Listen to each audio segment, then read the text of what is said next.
5 साल है, लेकिन 6 महीने के बाद रोड रिपेयर हो रही है, फिर 6 महीने के बाद रिपेयर हो रही है। अब वहाँ काली बड़ी वाले पुल के ऊपर जाके देखें, आधा घंटा तो बाहर लग जाता है निकलने के लिए, खड्डे ही खड्डे खड्डे खड्डे। अभी 1 साल पहले ये पुल बना और उसकी रोड बनी। ये अंधेर नगरी चौपड़ राजा नहीं तो और क्या है? कौन इनको पूछने वाला है? कौन स्पेसिफिकेशन देखने वाला है? अगर पीडब्ल्यूडी वाले काम करवाते हैं, अगर पीडब्ल्यूडी ने वो बिल्डिंगें बनाई थी जो सारखंड पुल के किनारे यूज की और दूसरी बिजली की, अगर पीडब्ल्यूडी के कॉन्ट्रैक्टर नहीं होते, ये वही ठेकेदार होते हैं गुजरात के, तो वो बिल्डिंगें आप पानी में तैर के पता नहीं कहाँ खखियाल क्रॉस करके नगरी के और चले जाती। लेकिन वो पीडब्ल्यूडी की बिल्डिंगें हवा में रही, लेकिन एक भी दरेड़ नहीं उनको आई। लेकिन जो ये पुल बनाए इन्होंने, वो देखो आप पुल बह रहे हैं, जहाँ का पुल बह गया, जहाँ बीजेपुर के पुल बह गए, रोड लगेट मोड़ की देखो, रोड देखो आप पल्ली मोड़ में जो पुल बना है उसकी रोड देखो आप कितनी बार रिपेयर हो गई। और जम्मू तक तो आप पहुंच नहीं सकते। जम्मू से आगे आपने उधमपुर जाना है तो 7-8 घंटे लगा के हम पहुंचते हैं। ऊपर से ये टोल मांग रहे हैं, ये टोल ले रहे हैं, लोगों का खून निचोड़ रहे हैं। आगे ही 3-3 गुना 4-4 गुना पैसे खर्च करके वहाँ जम्मू में लोग पहुँच रहे हैं। लेकिन मैं इस सरकार को और जनता को, लोगों को अपील करता हूँ, देखो लेह में क्या हुआ, लेह के अंदर क्या हुआ, भारतीय जनता पार्टी का क्या हाल किया लोगों ने, लोगों का खून निचोड़ा। 5 साल, पिछले 12 साल से नौजवानों को नौकरी नहीं, महंगाई इतनी, कोई हिसाब नहीं। नौजवानों को, बच्चों को नशे की ओर धकेल रहे हैं। पहले कहाँ नशा होता था, अब हर तीसरा लड़का नौजवान नशे की ओर जा रहा है। क्यों? फ्रस्ट्रेट है, नौकरी नहीं है, काम नहीं है।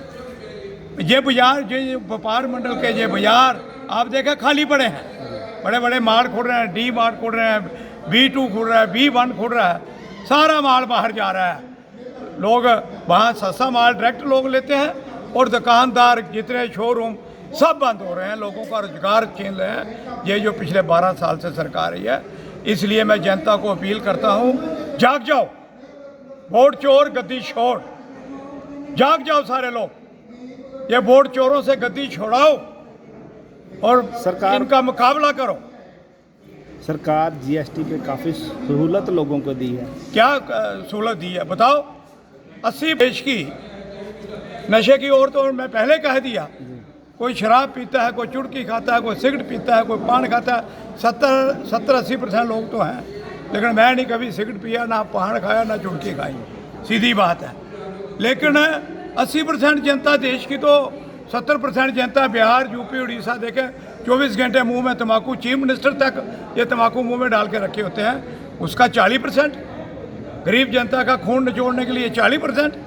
गरीब लोग, ये ठेकों के अंदर जाओ, लाइन लगी होती है तो 40%, और 18 और 28 40, फिर 18 किया, जो 12 का 18 किया, जो इन्होंने कहा हम 0 करेंगे।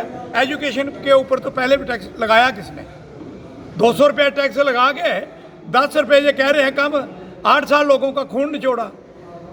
फिर आप कहते हैं आपको राहत हुई। वो एक फिल्म देखी नहीं अजय खन्ना की, है चपाती का रेट हमने 2 रुपये करना, उन्होंने कहा 4 रुपये कर दो, जब जनता मेरे पास आएगी तो मैं 2 रुपये कम कर लूँगा। तो ये हालत है इन लोगों की। क्या देते उस तरह की नीति बनाई? ये 40% लगा के, GST लगा के, लोगों का खून जोड़ के।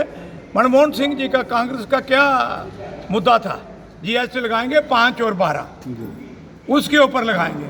ये 5 छोड़ के 18, 40, 12, ये कौन सा टैक्स है? ये लोगों का खून चूस रहे हैं। इसलिए देश की जनता अब बहुत बर्दाश्त कर चुकी है।